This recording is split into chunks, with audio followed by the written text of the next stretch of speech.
Hello friends, मैं आ गई आपके लिए क्यूट सी एंड इंटरेस्टिंग सी लव स्टोरी लेके, जिसमें हमारा फीमेल लीड अपनी वाइफ को डिवोर्स देता है। फिर उसको पाने के लिए क्या क्या जद्दोजहद करता है, इस पे हम लोग देखेंगे। ड्रामा की स्टार्टिंग में हमें हमारी फीमेल लीड दिखाई जाती है, जो कि स्कूटी से कहीं पे जा रही होती, लेकिन उसकी स्कूटी स्टार्ट ही नहीं होती। तभी वहाँ पे हमारा मेल लीड आता है और हमारे मेल लीड का नाम मिस्टर जिन है। जिन बोलता है लुए से कि ये लो कार की और कार से चली जाओ। तभी लुए बोलती कि मुझे तुम्हारी मेहरबानी की कोई ज़रूरत नहीं, ये बोल के वहाँ से चली जाती है। तभी मिस्टर जिन बोलता है कि मैंने कौन सा इसका कुछ बिगाड़ा है, क्या मैं इतना बुरा था पास्ट में इसके साथ। तभी हमें कुछ टाइम पहले का सीन दिखाया जाता है, जिसमें जिन आ रहा होता है और लुए बैठी होती है, उसके हाथ में कुछ फोटोग्राफ्स होते हैं, जिससे उसे पता चल गया होता है कि मिस्टर जिन ने रात भर किसी एक लड़की के साथ बिताई। तभी वो उससे पूछते ये सब क्या है, तो बोलता है अरे हम लोग सिर्फ मीटिंग कर रहे थे क्योंकि वो मेरी शेयर होल्डर है बहुत बड़ी। तो कहती है अच्छा तो तुम इसके साथ ये सब करते हो। तो कहता है ऐसा कोई नहीं। तभी वो बोलती है कि मुझे डिवोर्स चाहिए। तो बोलता है ये तुम क्या बोल रही हो। तभी लुए बोलती है हम पिछले 3 सालों से साथ हैं और तुमने कभी भी मुझे वो इज्जत और प्यार नहीं दिया जिसकी मैं हकदार थी, और तुम इनके साथ इन लड़कियों के साथ घूमते हो। यही है मेरे होने ना होने से जब तुम्हें कोई फ़र्क नहीं पड़ता, तो मुझे डिवोर्स चाहिए। तो फिर वो कहता है जिन कि ऐसा नहीं है, ये देखो हम अपनी एनिवर्सरी के लिए गिफ्ट लेके आया हूँ मैं। तो कहती तुम लेट हो चुके हो, कल थी हमारी एनिवर्सरी। कहती मुझे डिवोर्स चाहिए तो चाहिए। तो कहता है अरे तुम मान जाओ, ये लो मेरा क्रेडिट कार्ड, जो भी शॉपिंग करना है और जो भी चाहिए तुम ले सकते। इसे वह बोलती है अच्छा इसका मतलब तुम्हारी लाइफ में मेरी कोई भी वैल्यू नहीं है ना, मैम मेरी बात की। मैं इस रिश्ते में और नहीं रहना। ये पैसे तुम अपने पास रखो, मैं तुम्हारे साथ तुम्हारे पैसे के लिए नहीं थी, समझी तुम। और तुमने हमेशा मुझे हर जगह पे इग्नोर किया। मैं जब जब तुम्हारे साथ रहना चाहती तब तब तुमने मुझे दूर किया। पिछले 3 सालों में मैंने क्या क्या सहा है तुम ये इमेजिन भी नहीं कर सकते, समझे तुम। मैं इन डिवोर्स पेपर पे साइन कर रही हूँ और तुम्हें भी अभी इसी वक्त इन पे साइन करके मुझे इस रिश्ते से आज़ाद करना पड़ेगा, क्योंकि मैं और तुम्हारे साथ नहीं रह सकती। जिन बोलता है तुम क्या सच में मुझसे डिवोर्स चाहती हो। तो लुई बोलती हाँ ये लो डिवोर्स पेपर, अभी इसी वक्त साइन करके मुझे दो, मुझे इस रिश्ते से आज़ाद होना। ये बात सुन के जिनको बहुत बुरा लगता है वो तुरंत डिवोर्स पेपर पे साइन कर देता। यहाँ से इन दोनों का डिवोर्स हो जाता है। इसी के साथ स्टोरी प्रेजेंट टाइम में आती है। तभी ना जिनको कॉल आती है उसकी सेक्रेटरी की, बॉस जाओ कंपनी ने अपनी इन्वेस्टमेंट वापस ले ली है। तभी वो जाओ के डैड के पास जाता है, उनसे बोलता है कि आप इन्वेस्टमेंट वापस कैसे ले ली। तो बोलते कि तुम्हें मेरी इन्वेस्टमेंट चाहिए तो तुम्हें मेरी बेटी से शादी करनी होगी। तो बोलता है या जाओ उसके पास आके बोलती है चलो ना हम लोग शादी कर लेते, इससे हम दोनों के ही कंपनी को बहुत ज़्यादा फ़ायदा होगा। तभी यहाँ पे जिन कहता है मैं तुमसे शादी नहीं कर सकता, तुम्हें कितनी बार बताओ। ये बोल के वहाँ से चला जाता है। जाओ अपने डैड से बोलती देखा डैड आपने, इसका डिवोर्स हो चुका है तब भी इसकी अकड़ नहीं कम हुई, ये मुझसे शादी क्यों नहीं करना चाहता है। डैड बोलते कोई नहीं बेटा, लौट के तो बुद्धू आएगा ही मेरे पास और इसकी शादी तुमसे ही होगी, तुम चिंता मत करो। हमें नेक्स्ट सीन में दिखाया जाता है बहुत सारी कार एक जगह से जा रही होती है, वो बहुत ज़्यादा लग्जरियस कार्स होती। वो सभी कार्स एक जगह पे जाके रुकती हैं, जहाँ पर से कार में से हमारी लुए निकलती जो कि बहुत ही ज़्यादा ब्यूटीफुल लग रही होती है और उसका पूरे के पूरा लुक चेंज होता है। तभी उसकी सेक्रेटरी आके बोलती है मैम आपका स्किन केयर तैयार है, चलिए आप स्किन केयर कर लीजिए। तभी ना वो बहुत ज़्यादा ब्यूटीफुल लग रही होती, तो कहती है कि उसकी सेक्रेटरी बॉस आपका मेकअप कितना प्यारा लग रहा है, आप कितनी ज़्यादा सुंदर लगने लगी हो। तो कहती है हाँ तुम सही बोल रही हो, काश मैंने पहले पे उस पर ध्यान दिया होता अपनी ब्यूटी पे, तो शायद मेरा हस्बैंड मुझ पर ध्यान देता, मेरे 3 साल यूँ ही बेकार ना जाते। तो सेक्रेटरी बोलती बॉस आपने शादी क्यों की थी अपने हस्बैंड से जो ऐसा था। तो वह बोलती कि मुझे शादी करनी पड़ी क्योंकि मेरी लू कंपनी की मैं वारिस थी और मेरे दादाजी ने ये विल में लिखा था कि मुझे इस हायर को लेने के लिए शादी करनी पड़ी, इसीलिए मैंने शादी की थी। लेकिन वो शादी भी बेकार चली गई। लेकिन फाइनली अब मुझे लू कंपनी के सारे एसेट्स मिल चुके हैं, मैं यहाँ की लीगली हायर बन चुकी हूँ। इससे हमें पता चलता है हमारी लू कितनी ज़्यादा रिच है। नेक्स्ट सीन में हमें जिन दिखाया जाता है जिसमें बहुत ज़्यादा ड्रिंक कर रही होती है और उसके सेक्रेटरी बोलता है बॉस आपने इतनी ड्रिंक क्यों की है। तो जिन बोलता है कि मुझे इन्वेस्टर्स ने कहा था अगर मैं ज़्यादा ड्रिंक करूँगा तो वो मेरी कंपनी में इन्वेस्ट करेंगे। तभी वहाँ से लुए जा रही होती, उसको देख के जिन सोचता है ये तो मेरी वाइफ जैसी लग रही है, लेकिन तभी सेक्रेटरी बोलता है ये लू कंपनी की हायर्स है, कितनी ज़्यादा ब्यूटीफुल है, सबने सही कहा था, अभी अभी ये फॉरेन से पढ़ के आई हैं। तो लेकिन जिन यही सोच रहा होता ये सेम टू सेम मेरी वाइफ जैसी क्यों दिख रही है। लुए का इस बार नाम बाई है, लेकिन हम लोग इसे लुए बुलाएंगे वरना कंफ्यूजन हो जाएगी आप लोगों को, ठीक है।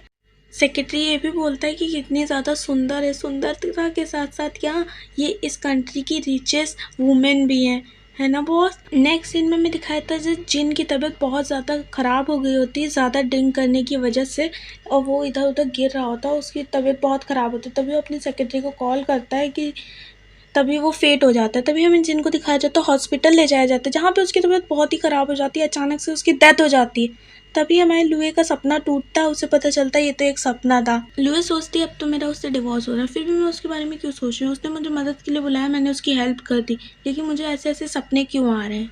और हमें दिखाया जाता है हॉस्पिटल में जिन अभी भी सही सलामत है, लेकिन वो उसका सेक्रेटरी बोलता है बॉस आप कहाँ जा रहे हैं, तो जिन बोलता है कि मुझे जाना होगा अपनी कंपनी के लिए नए इन्वेस्टर्स ढूंढने, और मुझे ड्रिंक भी करनी होगी। उन्होंने बोला अगर मैं ड्रिंक करूँगी तो वो मेरी कंपनी में इन्वेस्ट करेंगे। तो सेक्रेटरी बोलता है अगर आप ज़्यादा ड्रिंक करोगे आपकी तबीयत और ख़राब हो जाएगी बहुत, लेकिन वो किसी की नहीं सुनता, वो जाने लगता है, लेकिन उसकी तबीयत इतनी ख़राब होती है वो नीचे गिर जाता है। तभी ना सेक्रेटरी के पास एक कॉल आती है, उसमें बोला जाता है लू कंपनी आपकी कंपनी में इन्वेस्ट करने के लिए तैयार है। ये सुन के जिनको बहुत अच्छा लगता है। हमें लुए दिखाई जाती है जो कि तैयार हो रही होती है, क्योंकि आज उसके जिन के साथ एक मीटिंग है इन्वेस्टमेंट के बारे में। तभी वो अपनी सेक्रेटरी से पूछती है मुझे वो पहचान तो नहीं पाएगा, लेकिन उसकी सेक्रेटरी बोलती नहीं नहीं बॉस आप पहले से बहुत ज़्यादा सुंदर हो गए हो, आपकी स्किन भी बहुत ज़्यादा ग्लो कर रही है। तो बोलती सही में वो पहचान तो नहीं पाएगा, तो कहती नहीं बॉस आप बहुत सुंदर लग रही हो। उसकी सेक्रेटरी बोलती है स्किन केयर प्रोडक्ट बहुत अच्छे हैं और आपकी स्किन को कितना ज़्यादा सॉफ्ट एंड ग्लोई करती है। लुए बोलती हाँ तुम सही बोल रही हो, मुझे भी महसूस हुआ है मेरी स्किन बहुत ज़्यादा ग्लो कर रही है, बहुत ज़्यादा सॉफ्ट हो गई है। नेक्स्ट सीन हमें मीटिंग का सीन दिखाया जाता है जहाँ पे जिन बार बार लुए को देख रहा होता है, लुए प्रोजेक्ट चेक कर रही होती है जिसमें वो इन्वेस्ट करने वाली। तभी वहाँ पे वो जिन बोलता है लुए से तुमको ऑकवर्ड लग रहा होगा ना, क्योंकि तुम मेरी वाइफ जैसी दिखती हो। तभी लुए कहती हाँ तुम सही बोल रही हो, वो मेरी कज़न सिस्टर थी ना, इसीलिए सब मुझे उसके जैसा बोलते हैं, लेकिन हम दोनों बिल्कुल डिफरेंट हैं। वो लुए थी और मैं बाई हूँ। जिन बोलता है हाँ हाँ आप सही बोल रही हो, चलिए डिनर करते हैं। तभी बाई सेम टू सेम वैसे ही नैपकिन फोल्ड करती है जैसे कि लुए करती थी। इसे देख के जिन सोचता है लोगों की शक्ल मिल सकती है लेकिन हैबिट्स मिलती है तो ये कुछ अलग है। मीटिंग के बाद जिन लुए को बाहर तक छोड़ने जाता है और बोलता है कि आज हमारी मीटिंग बहुत अच्छी गई और आपने मेरी कंपनी में इन्वेस्ट किया उसके लिए भी थैंक यू। तभी लुए कहती है मुझे जहाँ अच्छे प्रोजेक्ट मिलेंगे मैं वहीं इन्वेस्ट करूँगी, आपकी कंपनी के प्रोजेक्ट बहुत अच्छे हैं एंड मैं चलती हूँ। तभी जिन सोचता है ये सेम टू सेम मेरी वाइफ जैसी दिख रही। जिन पे बोलता है मैं पागल हो गया हूँ। जिन फिर बाहर जाता है और कार में बैठा है, सेक्रेटरी से कहता है मिस बाई के बारे में सारी मुझे इन्फॉर्मेशन ला के दो। नेक्स्ट सीन में हमें जिया दिखाई जाती है जो कि अपने डैड के ऑफिस में जाती है, उनसे बोलती है डैड जिन अब मेरा कैसे होगा, क्योंकि जिन की कंपनी में लू कंपनी इन्वेस्ट कर रही है, अब वो मुझसे शादी कैसे करेगा। तभी उसके डैड बोलते ये तो बात सही है, अब वो तुमसे तो शादी करेगा नहीं, अब तुम्हें मिस्टर ली से शादी करनी होगी। तभी जिया जाके पूछती है डैड मैं मिस्टर ली से नहीं शादी करूँ, डैड मुझे एक और मौका दीजिए, देखिएगा जिन मेरे पास ही वापस आएगा, बस एक और मौका चाहिए मुझे। जिया इसलिए शादी मिस्टर ली से नहीं करना चाहती क्योंकि ली एक बुड्ढे हैं। हमें जिन दिखाया जाता है जो कि इन्वेस्टमेंट की खुशी में लू कंपनी के साथ कोलैबोरेशन के लिए एक पार्टी थ्रो की होती है, जिसमें वो बोल रहा होता है अपनी सेक्रेटरी से सब चीज़ों का ध्यान रखना और सब चीज़ें टाइम पे होनी चाहिए और हमारी तरफ से लू कंपनी की बॉस को एक अच्छा से गिफ्ट भिजवाओ। वो अपने सेक्रेटरी से बोलता है क्या मेरी एक्स वाइफ तुम्हें मिली। तो सेक्रेटरी बोलता है हमने उसे हर जगह ढूंढा है आपकी वाइफ को बॉस, लेकिन वो कहीं नहीं मिल रही है। तभी जिन सोचता है चली कहाँ गई हो तुम लुए। वहाँ पे बैठी हुई जिया भी उनकी सारी बातें सुन लेती है और जिया सोचती इतने साल हो गए जिन ने मुझे कभी भी कोई गिफ्ट नहीं दिया, हु इज़ द वुमेन जिसे जिन गिफ्ट देने वाला है, मुझे ये पता लगाना ही पड़ेगा। लुए ऊपर आ रही होती तैयार होने के लिए, तभी जिया जीने से उतरते हुए उसके ऊपर पानी डाल देती है उसके फेस पे। तभी उसकी सेक्रेटरी बोलती अंधी हो क्या। तभी जिया बोलती नहीं नहीं सॉरी गलती से गिर गया, ज़्यादा लगी तो नहीं सॉरी। हाँ तभी लुए कहती कोई नहीं नेक्स्ट टाइम के लिए तुम तैयार रहना, और वहाँ से ये बोल के चली जाती है। उसके जाने के बाद जाउस्ती कहती है कि ये तो मैंने तुम्हारा मेकअप रिमूव करवाने के लिए किया था, अब तो मेरे जिन को सेड्यूस नहीं कर पाओगी। लुए से उसकी सेक्रेटरी बोलती बॉस आपका तो सारा मेकअप रिमूव हो गया, चलिए आप फिर से कर लीजिए चल के। तो कहती हाँ चलो, और जैसे वो अपने रूम में आती है और जाके देखती तो उसके कमरे से उसका मेकअप गायब होता है। तभी उसकी सेक्रेटरी बोलती बॉस ये कहाँ गया सब कुछ। तभी लुए सोचती ये ज़रूर कोई ना मेरे खिलाफ प्लान कर रहा है, मुझे इससे बच के रहना होगा। तभी उसकी सेक्रेटरी बोलती कोई नहीं बॉस, मैंने एक एक्स्ट्रा रखा था, मैं वो ले आती हूँ, आप वो लगा लो। हमें पार्टी का सीन दिखाया जाता है जहाँ पे जाओ जिन से चिपकी होती, जिन तुम मुझसे शादी कर लो ना, चलो आज हम दोनों कल डांस करते हैं। तभी ना वहाँ से लुए जब आती है ना तो सबकी नज़रें ऊपर होती।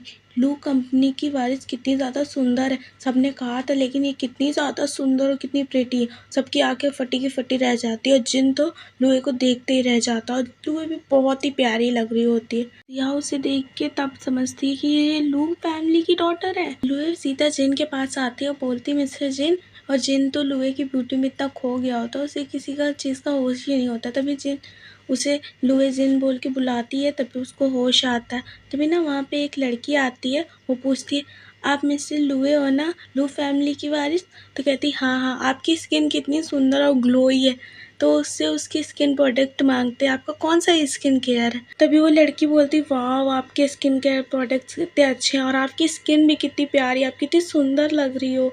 तभी ना जिया बोलती ये इसके स्किन केयर प्रोडक्ट नहीं है, ये मेरे हैं। तभी लुए बोलती कि ऐसा हो ही नहीं सकता, ये मेरे हैं क्योंकि मिस्टर जिन ने मुझे गिफ्ट किए थे, है ना मिस्टर जिन? तो कहता हाँ मैंने गिफ्ट किए थे। तभी जिया बोलती नहीं ये मेरे प्रोडक्ट्स, और वो अपने प्रोडक्ट्स लेके आती दिखाती। तभी जिन बोलता है कि मैंने जो गिफ्ट किए थे उनके पीछे एक टैग था, जब वो प्रोडक्ट्स को घुमाते तो उनके पीछे वही टैग निकलता, जिससे पता चलता है सबको कि जियाओ ने लुए के स्किन प्रोडक्ट चोरी किए थे। सब जियाओ के बारे में बातें करने लगते हैं कि जियाओ चोर है, उसने प्रोडक्ट्स चोरी किए थे। जिन जियाओ से पूछता है ये सब क्या है? तभी जियाओ बोलती है तुम मेरी बात तो सुनो। तभी जिन बोलता है मुझे तुम्हारी कोई बात नहीं सुनी और वहाँ से चला जाता है। नेक्स्ट सीन में हम देखते हैं जियाओ के फादर उसे एक खींच के तमाचा मारते और कहते बेवकूफ़ लड़की, फिर से तुमने मेरी बेइज्जती करवाई, अब तुम मिस्टर ली से ही शादी करोगे। जिया बोलती नहीं डैड, मैं मिस्टर ली से शादी नहीं करूँगी, वो 60 साल का बुढ़ा है, मैं उससे कैसे शादी कर सकती हूँ? आप मेरी बात तो समझिए। डैड मुझे एक और मौका दे दीजिए प्लीज़, मुझे एक और मौका दे दीजिए। डैड कहते हैं कि ठीक है तुम्हें लास्ट चांस दे रहा हूँ, ये तुम्हारा लास्ट टाइम है, अगर इस बात भी तुम नहीं कर पाई तो तुम्हें मिस्टर ली से शादी करनी होगी, समझ रही हो तुम? और ये बोलकर वहाँ से चले जाते हैं। जिया बोलती जिन अब तुम मेरे होके रहोगे, मैं तुम्हें छोड़ूंगी नहीं। और वो तभी एक रिपोर्टर को कॉल करके बोलती है आपके लिए एक बहुत अच्छी न्यूज़ है, चटाकेदार, चाहिए आपको? लुए की सेक्रेटरी जब ये न्यूज़ देखती है, इंटरनेट पे हंगामा मचा, जब वो ये न्यूज़ लुए को दिखाती है तो लुए देखती है कि उसकी और मिस्टर जिन के बारे में गलत गलत बातें फैलाई जा रही कि वो दोनों रिलेशनशिप में। उसने अपनी बहन को रास्ते से हटा के अपनी बहन के हस्बैंड के साथ चक्कर चला रही। तो लुए सोचती मैं उस इंसान को जिसको डिवोर्स देके है, मैं उसके साथ क्यों चक्कर चलाऊंगी? तभी उसकी सेक्रेटरी बोलती बॉस आपको अपनी सच्चाई रिवील कर देनी चाहिए, इससे हमारी कंपनी पे भी बहुत फ़र्क पड़ रहा है। तभी लुए बोलती वो मेरा पास्ट था और मैं अपने पास्ट को कभी भी अपने फ्यूचर में नहीं लेके आऊँगी। ये लोग हैं, ये 4 दिन बातें करेंगे फिर उसके बाद भूल जाएंगे, लेकिन मैं इसकी जांच करवाऊंगी कौन है जो मेरे खिलाफ ये सारी बातें फैला रहा है। लुए जिनसे उसके ऑफिस में मिलने जाते हैं जहाँ पे उसे मीडिया चारों तरफ से घेर लेता है, उससे सवाल पूछता है कि ये बातें सच है कि आपने अपनी सिस्टर को अपने रास्ते से हटा के अपने ही वेदर इन लॉ के साथ चक्कर चला रही हैं। ये सारी बातें सुन के लुए बहुत ज़्यादा परेशान होती। और वहीं पे जिन अपने सेक्रेटरी से पूछ रहा होता है मेरी वाइफ अभी तक की तुम्हें पता नहीं चला कहाँ गई? तभी वो सोचता है वो तो अनाथ थी तो वो जा कहाँ सकती है। तभी उसे लुए के साथ में बिताया हुआ एक पल याद आता है जिसमें लुए ने बहुत ज़्यादा ड्रिंक कर ली होती है और जिन उसके लिए गिफ्ट लाया होता है अपनी कंपनी के नए कॉस्मेटिक। तभी लुए उससे बोलती तुम मेरे पास कॉस्मेटिक इसीलिए लेके आए हो जिससे मैं सुंदर बन जाऊँ और तुम्हारी इज्जत रहे। तो कहता है ऐसा नहीं है। तभी वो पूछता उससे बेडरूम में ले जाके तुमने इतनी ज़्यादा ड्रिंक क्यों कर रखी है? तभी वो बोलती क्योंकि आज मेरी ग्रैंड माँ की डेथ हुई थी, इसलिए मुझे बहुत सैडनेस है। उनके जाने के बाद मेरा कोई नहीं रहा क्योंकि मेरे मम्मी पापा मुझे बचपन में ही छोड़ के चले गए, तो मेरी ग्रैंड माँ ने ही मुझे पाला पोसा था, अब वो भी मेरे साथ नहीं है। वो यही बातें कर रही होती जिनको भी उसके लिए सैडनेस फील होती है। यही बात जब वो प्रेजेंट टाइम में याद करता तो वो सोचता है कि मैं ही बेवकूफ़ था, उसने बोला और मैंने उसे जाने दिया। मुझे उसे जाने ही नहीं देना चाहिए था, क्योंकि इस दुनिया में उसके मेरे सिवा उसका कोई था ही नहीं। मैंने फिर भी उसे जाने दिया। इसी बीच उसका सेक्रेटरी आता है और बोलता है नीचे मिस लुओ आई है जिनको मीडिया वालों ने घेर रखा है। तभी जिन नीचे जाता भागते हुए, तभी वो देखता है लुए को पूछते पूछते सवाल, धक्का लगा, वो नीचे गिरने वाले। तभी वो भाग के उसको पकड़ता है, लेकिन वो दोनों साथ में नीचे गिरते हैं और इसी में ना जिनको सर में लग जाती है चोट, वो वहीं पे फेंट हो जाता है। तभी हॉस्पिटल का हमें सीन दिखाया जाता है जहाँ लुए जिन के पास होती। तभी जिन को एक बहुत डरावना सपना आता है। लुए बोलती है क्या हुआ क्या हुआ। तभी हमें दिखाया जाता है सपने में जिन देख रहा होता है कैसे उसको जियाओ भड़काती थी लुए के बारे में कि तुम्हें पता है जब तुम घर पे नहीं होती वो एक अनजान इंसान से मिलती। एक दिन जब जिन भी घर गया था तो उसने भी बात करते हुए लुए को देखा था। बहुत ज़्यादा हंस हंस के बातें कर रही थी। तब से वो उस पर शक करने लगा था। एक दिन जब लुए बेड पे लेटी होती है तो वो सोचती है जिन उसके पास आएगा, लेकिन जिन उसके पास आके बोलता है मुझे तुम जैसी लड़की में कोई भी इंटरेस्ट नहीं और तुम जैसी गोल्ड डिगर लड़कियां मुझे पसंद भी नहीं है और तुम ऐसा मत सोचना हम दोनों के बीच में ऐसा कैसा कुछ होगा, समझी तुम। ये जिन की ऐसी बातें सुन के लुए को बहुत ज़्यादा बुरा लगा था और वो ये भी देखता है कि लुए का एक कार से एक्सीडेंट हो गया। इसी के साथ वो अपने सपने से उठता है और लुए को अपने सामने देख के कहता है लुए तुम मेरे पास आ गए। उसे हक कर लेता है। फिर उसे याद आता है ये लुए नहीं मिस बाई है। तो वो बोलता है सॉरी मिस बाई, मैंने सोचा लुए है। जिन लुए से पूछता है मिस बाई आपको पता है लुए कहाँ पे है, मैं उसके लिए बहुत परेशान हूँ, अगर आपको पता है तो प्लीज़ मुझे बता दीजिए। तभी लुए कहती है नहीं नहीं मुझे नहीं पता कहाँ पे है। और वो उसके लिए कहती है अच्छा ये लो तुम लंच करो। तभी वो सूप खाता है, उसे लगता है लुए के हाथ का टेस्ट है। वो पूछता है ये सूप आपने बनाया। तभी लुए कहती है हाँ ये सूप मैंने बनाया। तभी उसे याद आता है ये सूप तो वो पहले भी जिन के लिए बना चुकी है। वो सोचती कहीं इसे मेरे बारे में पता ना चले। वो कुछ बहाना बना के वहाँ से चली जाती। तभी जिनको उस पर शक होता है वो अपने सेक्रेटरी पे कॉल करता है कि मिस बाई के बारे में मुझे सारी खबर जल्दी से जल्दी ला के दो। नेक्स्ट डे लुए फिर से खाना बना के जिन के लिए लेके आती है, उससे बातें कर रही होती। तभी जिन उससे पूछता है आप तो फॉरेन में पढ़ी है ना, तो आपको तो खाना बनाना आता नहीं होगा मिस बाई। तो लुए कहती नहीं नहीं वो मैं अकेली पढ़ती थी ना वहाँ पे, तो खुद के लिए बनाती थी, तो धीरे धीरे मुझे खाना बनाना आ गया। तो जिन पूछ रहा अच्छा आपकी कौन सी यूनिवर्सिटी थी। तो लुए बोलती है मेरी ये वाली यूनिवर्सिटी थी। तो जिन बोलता है अच्छा यहाँ पे तो मेरा एक फ्रेंड भी प्रोफेसर था जिस टाइम आप यहाँ पे पढ़ती थी, आप उसको जानती है। तो लुए कहती हाँ हाँ मैं उन्हें बहुत अच्छे से जानती हूँ। तो फिर जिन बोलता है आप झूठ बोल रही हो क्योंकि मैंने झूठ बोला था, आप पकड़ी गई, आप मुझसे क्या सच्चाई छुपा रही। तो फिर लुए वहाँ से फिर से जाने की करती, जिन उसको अपने पास घसीट लेता, उसे पूछता है आप मुझसे क्या छुपा रही हो। तभी इन दोनों की इतनी नज़दीकियाँ जियाओ देख लेती है और वो उन दोनों को अलग करने के लिए आती है और उनके पास आके लुए को एक खींच के तमाचा मारने वाली होती है। तभी जिन उसका हाथ पकड़ लेता है। तभी जियाओ बोलती है कि ये आप क्या कर रहे हो जिन, मैं हमेशा आपके साथ थी और आप इस लड़की को प्रोटेक्ट कर रहे हो। वो उसे बोलता है बस करो जियाओ, तुम्हारी बहुत ज़्यादा मनमानी हो चुकी है, तुम्हारी वजह से आज ये सब हो रहा है, तुम्हारी वजह से लुए मेरी ज़िंदगी में। ना तुम मुझे लुए के बारे में भड़काती कि मुझे छोड़ के वो किसी और से मिलती है, वो एक गोल्ड डिगर है। ना ही लुए को मैं डिवोर्स देता, ना ही वो आज मेरी ज़िंदगी से जाती। सब तुम्हारी वजह से हुआ है। यहाँ पे हमारी लुए को पता चलता है जिन तो कभी गलत सोचते ही नहीं, तो वो हमेशा से लुए से ही प्यार करता है। लेकिन जियाओ हमेशा उसके मन में उसके खिलाफ बातें भरती रहती थी। जिन जियाओ से बोलता है कि निकल जाओ मेरी आंखों के सामने से, वरना मुझसे बुरा कोई नहीं होगा और मैं भी नहीं जानता आज मैं क्या करूँगा। जियाओ जिन का हाथ पकड़ के पैक करने लगती, जिन मैं तुमसे बहुत प्यार करती हूँ, प्लीज़ मुझे शादी कर लो। तभी जिन उसका हाथ झुका के कहता है निकल जाओ यहाँ से। जिया लुए की तरफ देख के बोलती है मैं तुम्हें देख लूंगी और वहाँ से चली जाती है। तभी जिनको उसके सेक्रेटरी की तरफ से एक मेल आता है जिसमें कि जियाओ की सर्टिफिकेट होता है कि वो 3 साल के लिए अब्रॉड में पढ़ने गई थी। जिन अपने ऑफिस में सोच रहा था कि मैं इतने दिन से मिस बाई को गलत समझ रहा था। तभी उसके ऑफिस में जियाओ आती है। वो बोलती कि जिन मैं तुमसे बात कर सकती हूँ प्लीज़। तभी बोलता है हाँ बोलो।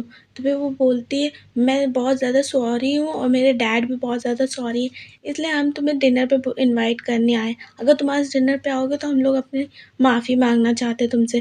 तो जिन कहता है अगर टाइम मिलेगा तो मैं आऊँगा। बोल के नेक्स्ट सीन दिखाया जाता है डिनर का, जहाँ पे जिन आया होता है डिनर पे। जियाओ के डैड बहुत ज़्यादा हम्बल होकर जिनसे बातें कर रहे होते, उससे सॉरी बोल रहे होते, कहते कि और सॉरी के नाम एक एक ड्रिंक करता। लुए के सेक्रेटरी से बोल रहे होते अच्छा हुआ मैंने सही टाइम पे आपकी यूनिवर्सिटी के झूठे डॉक्यूमेंट्स बना के मिस्टर जिन को कुरियर कर दिए थे, उन्हें हमारे बारे में कुछ नहीं पता चल पाया। तो लुए कहती हाँ तुम सही बोल रही हो। तो कहती है, सेक्रेटरी बोलती है हाँ लेकिन अब प्रॉब्लम सॉल्व हो चुकी है, आपके लिए रूम में मैंने आपके स्किन केयर प्रोडक्ट्स रख दिए, आप ये लीजिए स्किन प्रोडक्ट्स करके अपना फ्रेश हो जाइए। तभी ना लुए अपना स्किन केयर करती है और उसने अपना सारा मेकअप रिमूव कर दिया होता है। इधर हमें जिन दिखाया जाता है जिसको इन दोनों बाप बेटियों ने बहुत ज़्यादा ड्रिंक करवा के टल्ली कर दिया होता है। जियाओ का डैड बोलता है कि जाओ तुम इसके साथ नाइट स्पेंड कर लो, जिससे ये तुमसे शादी करने के लिए दोबारा इनकार नहीं करेगा, और इसके साथ हमारी कोलैबोरेशन होने के बाद हमारी कंपनी भी बहुत ज़्यादा प्रॉफिट में जाएगी। तभी हमें जियाओ दिखाई जाती है जो कि जिनको उसी हालत में होटल के एक रूम में ले जा रही होती है।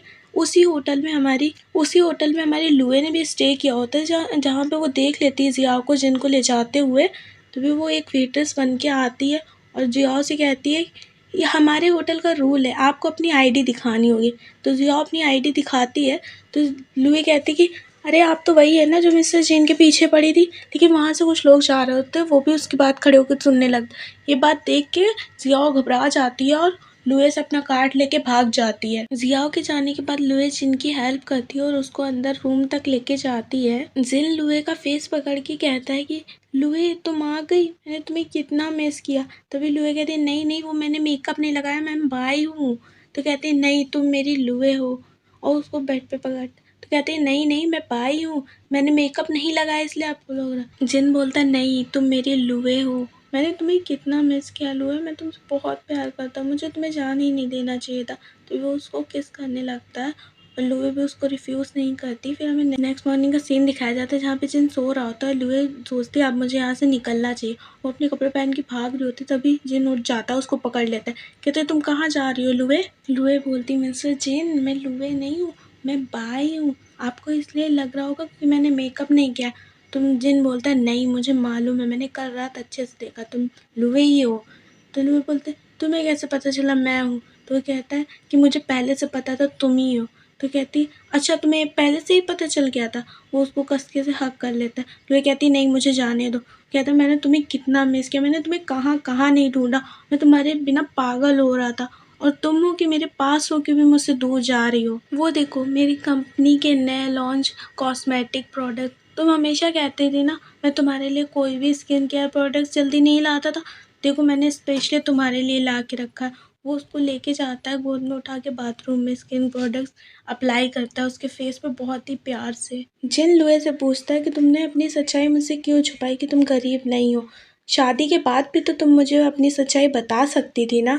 लुए बोलती कि मेरे पेरेंट्स की डेथ मेरे बचपन में ही हो गई थी और मुझे मेरी ग्रैंडमा ने ही पाला था, और जब मैं बड़ी हुई तो मेरी ग्रैंडमा की डेथ हो गई। मुल्लू ग्रुप को संभालने के लिए मुझे शादी करनी थी, मैं तुम्हें बहुत पसंद करती थी इसीलिए मैंने तुमसे शादी कर ली, लेकिन लू ग्रुप को हायर करने में मुझे को थोड़ा टाइम था इसलिए मैंने तुम्हें नहीं बताया था। लेकिन इस बीच हम दोनों के बीच में बहुत सारी गलत फहमियाँ हो गई और हम दोनों अलग हो गए। लुए की ये सारी बातें सुन के जिन उसके फोरहेड पे किस करता है और कहता है अब मैं तुमसे कभी भी अलग नहीं होऊंगा, क्योंकि लुए मैं तुमसे बहुत प्यार करता हूँ और तुम भी मुझसे कभी अलग मत होना, कोई भी बात हो अब हमारे बीच में कोई भी सीक्रेट नहीं रहेंगे। नेक्स्ट सीन में हमें दिखाया जाता है जियाओ के फादर उसको एक स्लैप मारते और बोलते बेवकूफ़ लड़की, तुम्हारी वजह से मेरी सारी इज्जत मिट्टी में मिल गई, अब तुम मिस्टर ली से ही शादी करोगी, तुम्हारी शादी उनसे ही होगी।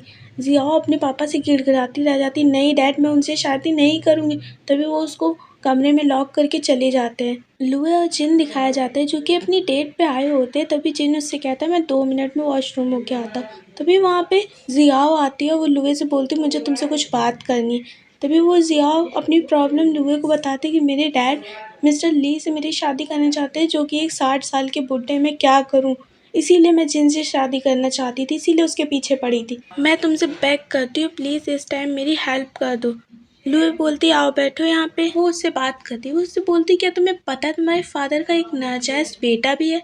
जिया ये बात सुन के हैरान हो जाती, ये भी बोलती है तुम्हें पता है जब तुम कंपनी में प्रॉफिट कर दोगी तो तुम्हारे डैड सारी प्रॉपर्टी और कंपनी अपने बेटे के नाम कर देंगे। ये सुन के जिया बहुत ज़्यादा परेशान हो जाती, कहती मैंने इस कंपनी के लिए बहुत कुछ किया है। तभी लुई कहती तुम्हें पता है ना तुम्हारे डैड की तबीयत बहुत ख़राब है, अभी तुम इस कंपनी पे अपने हायर्स एडमिट कर सकती हो।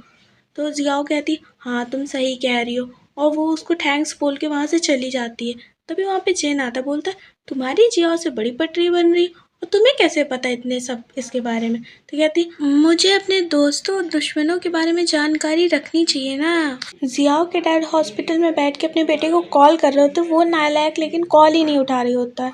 तभी वहाँ पे जिन आता है और टीवी ऑन करके दिखाता है कि जो जियाओ है उसने पूरी कंपनी अपने नाम कर ली है और न्यूज़ में ये बोला जा रहा है उसके फादर बहुत ज़्यादा इल हैं, इसलिए सारी कंपनी के शेयर्स अब जियाओ संभालेंगे सारे काम।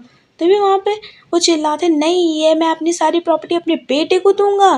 तभी वहाँ पे जियाओ आती है, बोलती कि अब आप कुछ भी नहीं कर सकते क्योंकि लुए ने मेरे साथ कॉन्ट्रैक्ट साइन कर लिया और सारे शेयर होल्डर मेरी तरफ हैं। और हाँ, जो आपका वो जो नाजायज़ बेटा था उसने भी मुझसे मोटी रकम ली है कि वो अब मीडिया के सामने नहीं आएगा।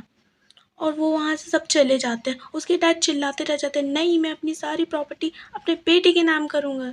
हमें कुछ टाइम बाद का सीन दिखाया जाता है जहाँ पे जियाओ लाइव जाके अपने स्किन केयर प्रोडक्ट्स का प्रमोशन कर रही होती है। देखिए हमारे स्किन केयर प्रोडक्ट्स कितने ज़्यादा अच्छे और कितने प्यारे हैं। जब वो अपनी लाइव बंद करती देखती है वहाँ पे लुए आई है तो वो लुए के पास जाती है। लुए के पास आके बोलती तुम्हारी वजह से आज मैं कामयाब हूँ, चलो हम लोग साथ में डिनर करते हैं। तभी लुए बोलते इसकी कोई ज़रूरत नहीं है, तुम्हारी मेहनत का ये फल है। तभी वहाँ पे जिन भी आता है एक प्यारा सा फ्लावर बुके लेके और लुए के पास जाके घुटनों में बैठ के उसे प्रपोज करता है। लुए मैं तुमसे बहुत प्यार करता हूँ। रिंग दिखा के उसे प्रपोज करता है, विल यू मैरिड मी, और उसको यस बोल देती। इसी स्वीट से सीन के साथ ये क्यूट लव स्टोरी की एंडिंग होती। अगर आपको ये स्टोरी अच्छी लगे तो वीडियो को लाइक कीजिएगा, मेरे चैनल को सब्सक्राइब कीजिएगा एंड कमेंट करना मत भूलिएगा। And thank you for watching.